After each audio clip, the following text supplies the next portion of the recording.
Hello guys, welcome to my YouTube channel VetVox. So today we will be dealing with the special mycology and our first organism is Candida. So coming to the Candida species, they are yeast-like organisms but have a pseudo hyphae. So we will confuse it with the normal fungi. So these are yeast. Okay, and the most infections will be of an endogenous origin, and they will be having many predisposing factors such as immunosuppression, prolonged antibiotic therapy, malnutrition. Here all there will be some kind of immune depression. And most common candidiasis form is the disseminated or systemic form, in which you can see the candidic species in the blood. And one of the important things that causes the pathogenicity of this Candida species is that they have some adhesions consisting of a fibrilla, peptides or mannans, which will have the affinity for the surface of the cells. And also there will be a lot of virulence factors for this Candida, and they can be maybe like cell wall glycoproteins or proteases or chitin, manoproteins, lipids, etc.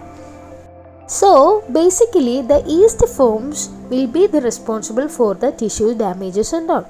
And many species are coming, like more than 200 species are there in Candida, and the most pathogenic is the Candida albicans, and other some but not common is that Candida tropicalis. Others are very rare in animal cases in our country and all.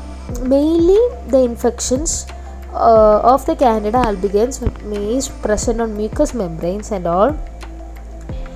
Coming to the clinical manifestations, in bovines these species or the candidiasis are seen as mastitis or abortion. In mares it will be metritis vaginitis. In swine the most common form is the cutaneous candidiasis, and in enteritis as also seen. And I want to say one thing is that in piglets, in piglets there will be inflammation of the oral cavity, that is stomatitis will be there, and also enteritis will be there. In case of poultry, mouth, esophagus, crop will be all having this candidiasis or inflammation. The most important that you can expect a one more question is that the thrush. Okay, what is thrush? Thrush means a pseudo membranous white area in young birds. Okay, these are also caused by what? Candida albicans. And in humans it can cause genital and oral thrush, that is pseudomembrane, a white pseudomembrane formation in genital area as well as in the oral areas of the infants are seen. And different candidiasis are there: avian candidiasis, bovine candidiasis and porcine candidiasis. In avian candidiasis there will be stunned appearance in the chicks, and the feather will be rough, there will be loss of appetite, and they have the tendencies to stand with the head drawn back on the shoulder with sunken appearance of chest. So one of the important characteristic feature or a clinical sign that you can suspect for candidiasis is that they will be standing like a head drawn back on the shoulder with the sunken appearance of a chest. And here you can see in this picture the characteristic of this avian candidiasis. Coming to the bovine candidiasis, there will be in calves it will be watery diarrhea, melena, anorexia, and cattle mainly mastitis is there. In porcine candidiasis, the piglets having the enteritis as well as that stomatitis, and vomiting, diarrhea, emaciations will be there, and cutaneous lesions will be also seen. So coming to the diagnosis, it is one of the most important aspect regarding microbiology, because diagnosis, its treatment, how you identify, these are the things that you can ask the questions, you get the questions, and clinical science and all will be there all in the pathology. Okay, and coming to the specimens, the scrapings from the lesions are taken, milk samples are centrifuged to take, then biopsy and tissue samples in 10% formalin for histopathology is also taken. Based on the morphology, the Candida albicans are mainly oval, budding yeast cell on agar cultures and in animal tissue. Here you can see the picture, it is stained by a gram staining, so it will be appearing as a purple color. By PS hematoxylin or methenamine silver stain, it can appear as a thin walled oval or budding yeast cells in the form of pseudohyphae. Based on the isolation as well as the identification, these Candida albicans can grow on blood agar or SDA without any inhibitors. But I want you to notice that maybe cycloheximide, which are present normally in agars, in specific selective agars, and it may be inhibiting that Candida albicans. And for isolation, we will be streaking a small inoculum of small inoculum of the bacteria on the culture on the plate, and we will be incubating 37° aerobically for up to 5 days. And as in this picture, you can see that the Candida albicans colony will be white to creamy, shiny and highly convex colonies, and they have a special characteristic beery smell. Okay, you have to note this beery smell is a characteristic feature of these colonies. And by the staining of Grama lactofina cotton blues also you can see the pseudohyphae and thin-walled budding. Another thing is that biggie agar, you know biggie agar is, right?